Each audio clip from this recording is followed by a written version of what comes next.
दोस्तों आदाब सलाम नमस्कार।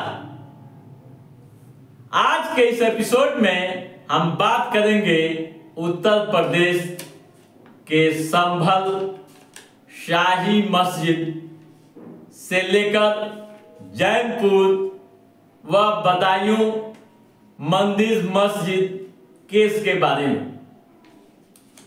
सुप्रीम कोर्ट का नया आदेश आने के बाद यहां चल रहे मुकदमों पर क्या असर पड़ेगा?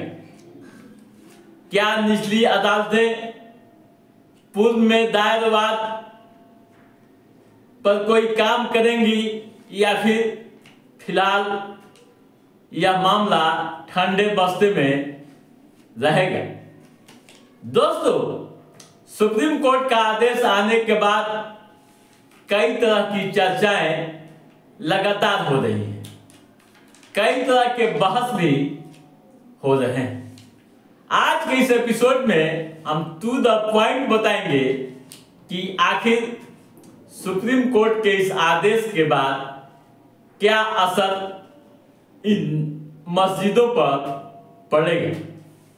क्या कहा सुप्रीम कोर्ट ने, पहले हम यह समझते हैं, उसके बाद आगे की बात करेंगे।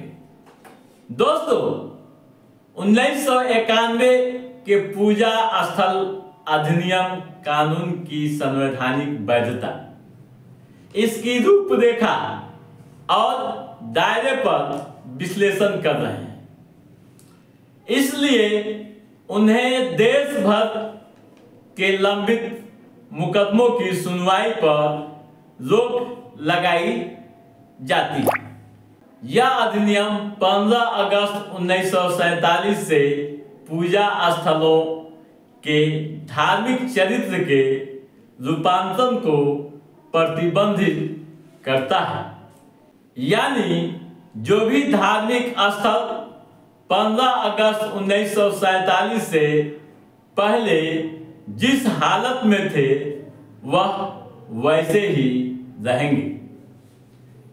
देश की सुप्रीम कोर्ट ने पूजा स्थल अधिनियम की संवैधानिक वैधता पर सवाल उठाने वाली याचिकाओं की सुनवाई के दौरान ये बातें कही।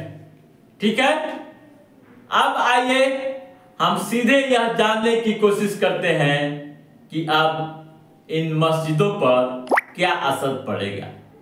हम अपनी बात की शुरुआत संभल की शाही जामा मस्जिद से करते हैं।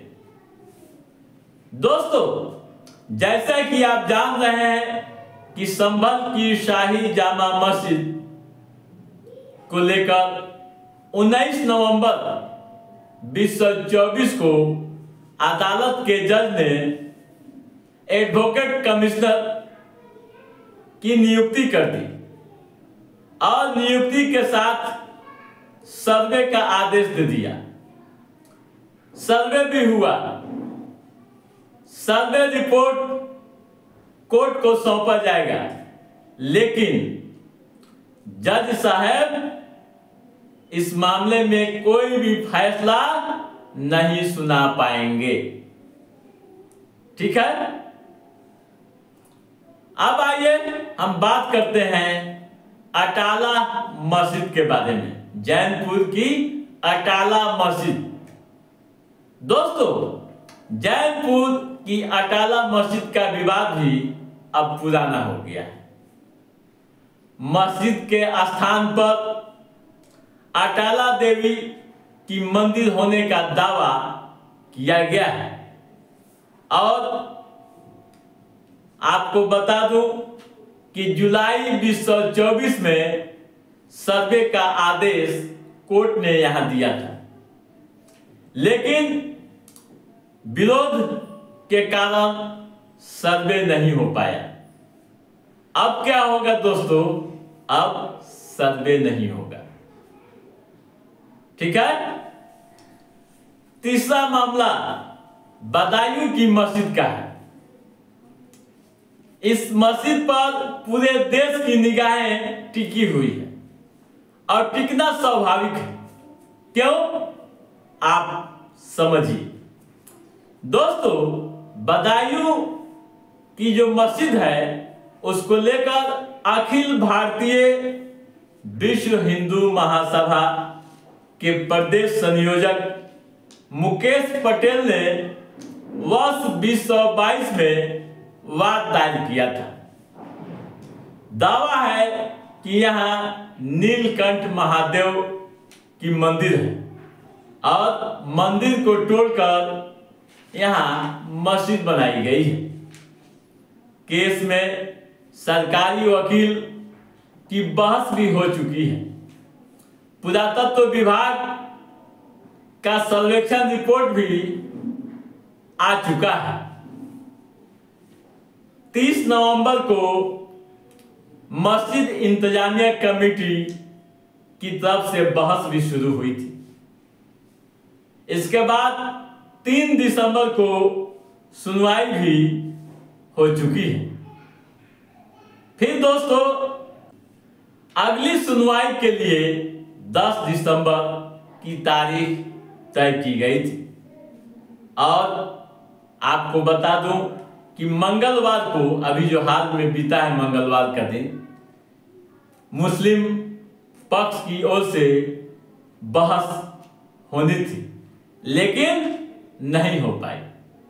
कारण आप समझ लीजिए क्यों नहीं हो पाई। एक अधिवक्ता का निधन हो गया। निधन होने के कारण सुनवाई नहीं हो पाई। अगली तारीख दी गई 17 दिसंबर। दोस्तों, 17 दिसंबर को सुनवाई होगी। जो जानकार बता रहे हैं उनकी माने तो यह समय पहले से ही निर्धारित थी, इसलिए यह सुनवाई होगी। यानी सुप्रीम कोर्ट का आदेश 12 दिसंबर को आया है और उससे पहले यह समय निर्धारित कर दिया गया है 17 दिसंबर। इसलिए 17 दिसंबर को सुनवाई होगी, लेकिन कोई फैसला जज साहब नहीं सुना पाएंगे। ठीक है, कोई नया कुछ नहीं हो पाएगा। ठीक है, अब हम चलते हैं यूपी कॉलेज मजार की ओर। वाराणसी में है दोस्तों यूपी कॉलेज परिसर में एक मजार है। यहाँ का विवाद काफी गर्म है। हाल के दिनों में यहाँ हनुमान चालीसा भी पढ़ा गया था। हनुमान चालीसा का पाठ हुआ था। अभी स्थिति यह है कि मजार के गेट पर ताला लगा दिया गया है और बाहरी लोगों के प्रवेश पर रोक लगा दी गई है। अब यह सवाल उठता है कि इसमें क्या होगा।